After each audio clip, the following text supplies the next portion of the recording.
The Buddha often reminded his disciples of the immense power of speech, likening the tongue to the sharpest knife and our words to the most dangerous weapon, not because they wound the body, but because they can deeply harm the heart.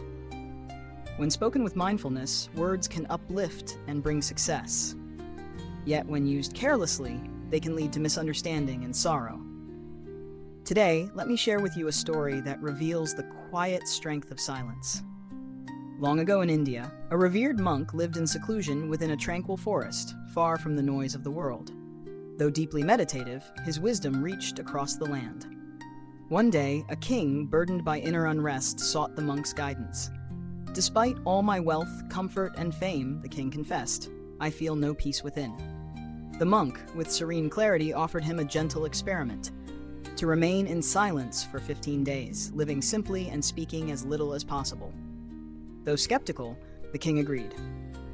At first, his mind grew even more restless, flooded with thoughts and discomfort.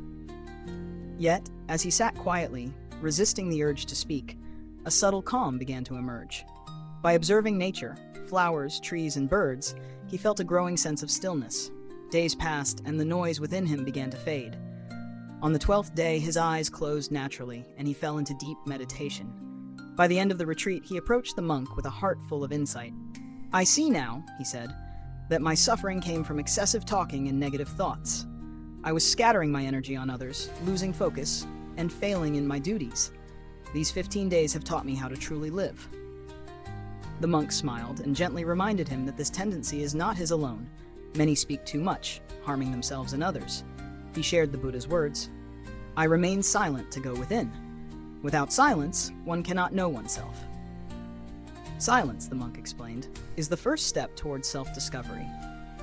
When we speak only when needed, we reduce unnecessary conflict and restore inner harmony. Silence is not loneliness. It is a refuge, a return to the source of life within.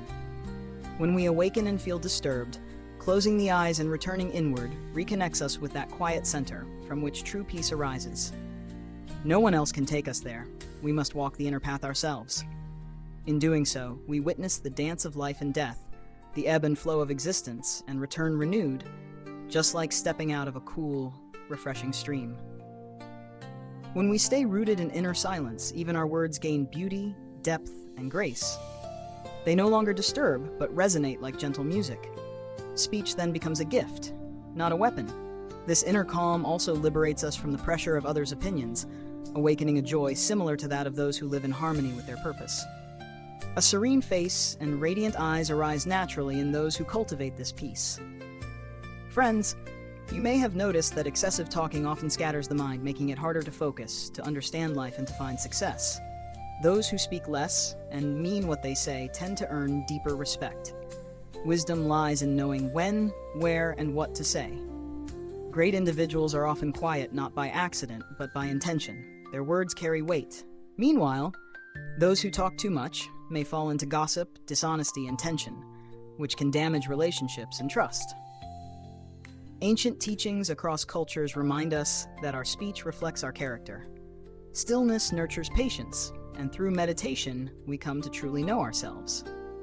So I gently encourage you to spend at least 20 minutes each day in quiet solitude. This simple act can transform your life in powerful ways.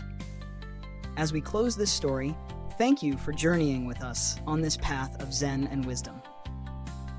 If this touched your heart, I invite you to like, share, and comment with your reflections, or let us know what stories you'd love to hear next. And for more moments of peace and spiritual clarity, subscribe and ring the bell. Your presence nourishes this shared path, and we are grateful to walk it with you.